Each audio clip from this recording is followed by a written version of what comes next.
Hey everyone, Wyatt here from Winnipeg Historical Fencing Club. In this video we're going to look at some of the ripostes we can do from the 7 parries. We're going to start with the riposte from parry 1. So when he attacks at me with a cut 1, I shift doing my parry 1. And my natural response is to do a cut 2 to the face. We'll do this with a little more speed now. But because that's my natural cut, his natural response might be to parry that cut 2. So when I do my parry 1, he might parry that cut 2, my riposte. So I might want to actually do my riposte a little slower. I can do it quick if I know I can get it.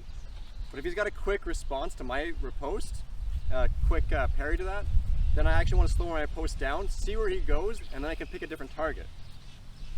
So he attacks, I parry, he's going for that parry, but he's open for a cut 1 to the head, or even down to the flank, or even the leg.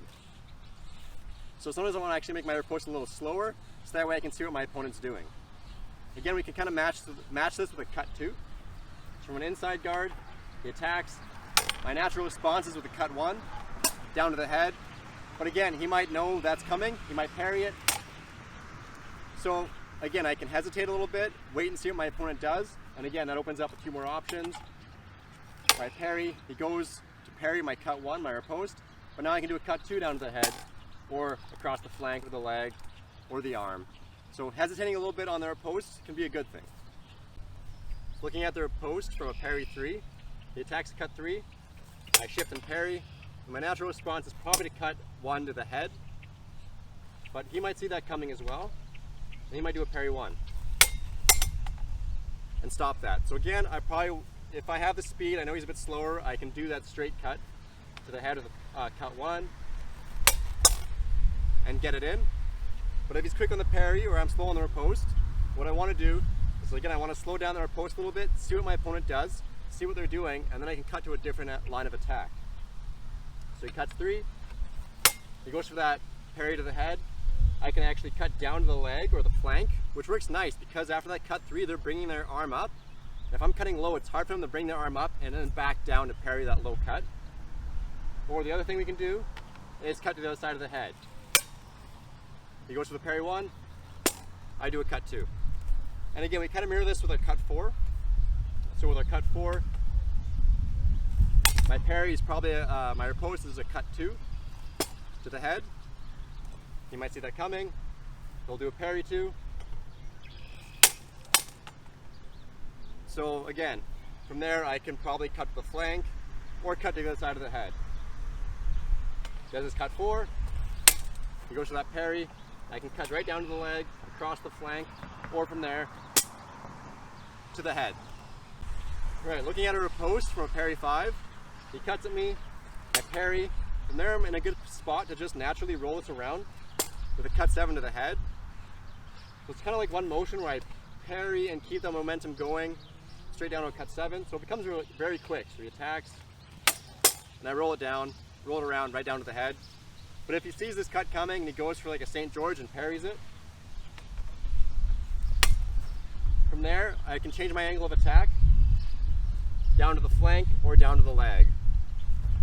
So again, he attacks, bring my sword up, drop it down across the flank, or I can parry 5 and straight from there, if he reacts a little too quickly, straight from there I can cut across with a 6 across the flank that way.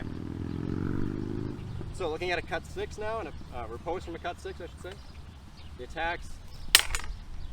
From here, I'm in a good spot to either, I can turn my blade and actually cut down to the leg from there, or I can also put my point in line and thrust in, which he can parry by basically doing kind of a parry 6 himself, getting the strong and the weak, and pushing my thrust aside. If I want to riposte with a cut down to the head though, he does his cut 6, I parry. From there I can kind of roll that around again with a cut to the head. He can parry that with a parry 2 because my motion's coming in from my left side, his right side. When he sweeps his sword around to a cut 2, it'll catch my sword if it's in a cut 7 or a cut 2 itself. So going into a parry 2 is a pretty safe bet for him.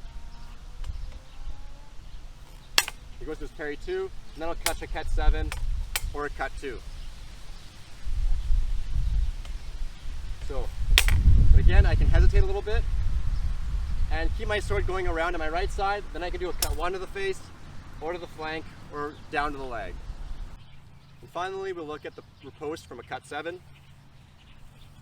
So he cuts 7 at my head. I parry that with St. George. And from there I can just roll down and cut 7 to his head. But if he rolls around and does a St. George himself, so he cuts 7, he rolls, does a St. George himself, I'm not going to get that riposte in. So again, I hesitate that little bit, and I can actually see what he's doing. When he's bringing that sword up, I can cut under it.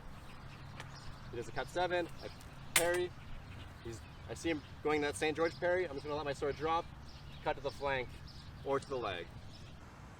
So I just want to reiterate the point I've been kind of showing you guys in this video, where if my opponent is slow to recover or hesitates, a quick riposte will usually find its way to its target. But if they're a little quicker on the recovery, they don't hesitate, then going quick yourself might not make it to the target. You might just end up hitting their parry. And in that case, it's better to actually slow down a little bit, see how your opponent reacts, see where they recover to, and then strike a target that's open. And lastly, be sure to recover your guard and your distance after your riposte. If you want to see some sparring footage, check out Spider Swordsman on YouTube, link posted below in the description. Hope you enjoyed the video. Thanks again for watching.